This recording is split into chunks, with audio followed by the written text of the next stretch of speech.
Analicemos la escena con don José Luis Martínez Campuzano, estratega Citigroup en España, que hoy nos acompaña en esta apertura de las bolsas. Que ya ve, don José Luis, cómo es un rebote, ¿no? Sin un catalizador claro, no lo vemos. ¿Usted lo encuentra? Bueno, yo creo que un rebote como tal, ¿de acuerdo? Es un técnico. Rebote como tal, técnico, y vamos a confiar que dure. Claro, pues en términos generales, fíjate que yo, desde que vine de vacaciones, realmente no sé si me iré de vacaciones, pero estoy en la cabeza, sigue teniendo un nivel, un rango entre 1.100 y 1.200 para el SP, mientras resolvemos las dudas, y tenemos muchas, ¿no? Sí. Yo sigo pensando que lo primordial, y es un poco, y podemos hablar sobre lo que hizo ayer el Banco Central de Suiza, sí, es reducir la volatilidad, reducir la percepción de riesgo del mercado, que está expulsando muchos inversores. Hablamos efectivamente de lo que hizo el Banco de Suiza, algo que ha sorprendido, ha chocado mucho en el país. Es un movimiento histórico, dicen allí, que ha sido la de intervenir su moneda, casi anclarla al euro, a un mínimo de 1,20 con el euro. ¿Qué significado, qué persigue, qué va a conseguir con esto? Bueno, yo creo que ellos, hay que recordar que en agosto ya hubo mucha especulación sobre la posibilidad de fijar un PEC, anclar la moneda al euro, ¿no? Pero es obvio que las autoridades europeas han tenido malas experiencias, ¿no? Sobre todo en países que no están sujetos a la convergencia monetaria, ¿no? Que exigiría un tipo de cambio fijado, ¿no? Por tanto, en aquel momento no se tomó esa decisión de las autoridades suizas, y por el contrario se decidió inyectar francos suizos al mercado. Lo que están haciendo ahora mismo es decir al mercado que en lugar de ser un QE2 o un QE3 es un QEN. Y van a inyectar tanto francos suizos al mercado como sea necesario para poner un techo en este momento claramente al suizo en niveles de 1,20. El ministro de Finanzas consideró hace unas semanas que el suizo iba a estar apreciado frente al euro, pero que su nivel de paridad estaría en torno a 1,25.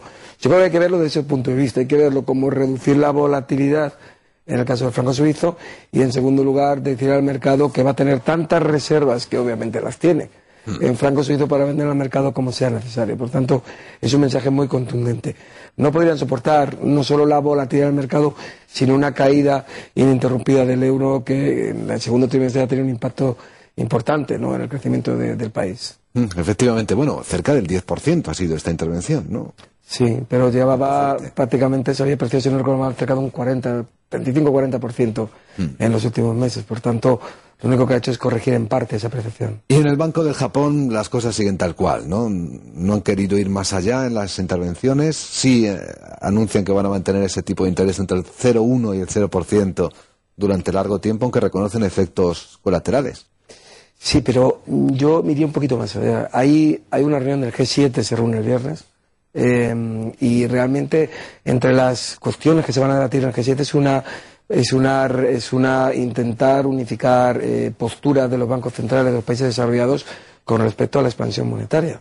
¿De acuerdo? Se va a hablar de muchos temas en esta reunión del G7, se va a hablar de las divisas. También el Banco de Japón, el ministro de Finanzas japonés quiere permitir que haya una intervención para detener la subida del yen, ¿no? Pero se va a hablar sobre todo de los bancos centrales que, repito, vuelvan a coordinarse como ocurrió en la gran crisis para, de alguna forma, intervenir en los mercados y reducir volatilidad.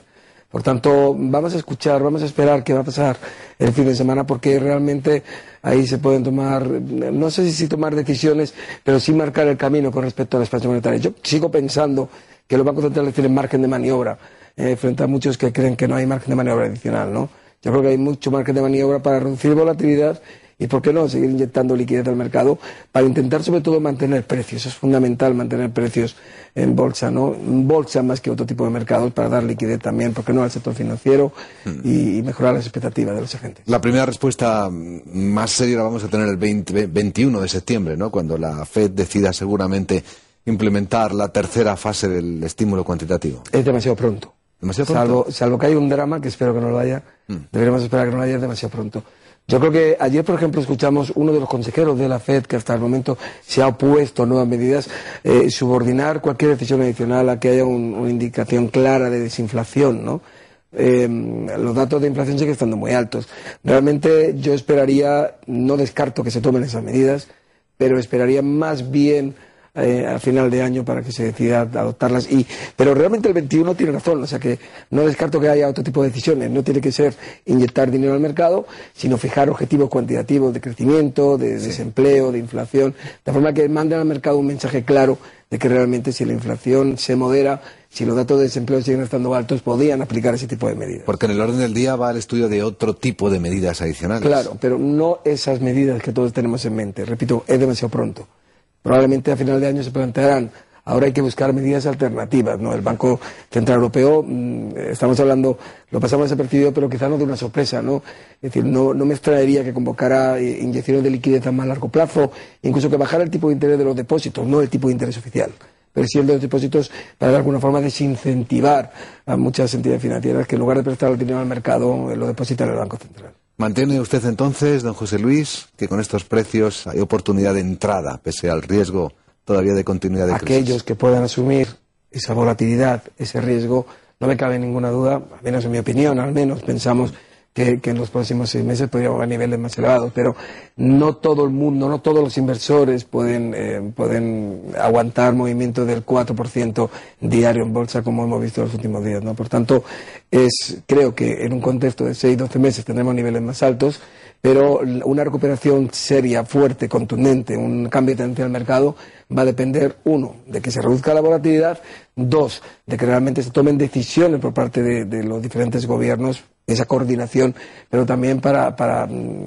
fíjese, le voy a decir una frase que me gustó muchísimo. Un presidente de un banco central, de un banco norteamericano, dijo que la solución a los problemas de los europeos los tienen los políticos europeos, ¿no? Yo por eso un poco yo estoy totalmente de acuerdo, es decir, que se tiene que lanzar un mensaje claro y contundente y implementarlo.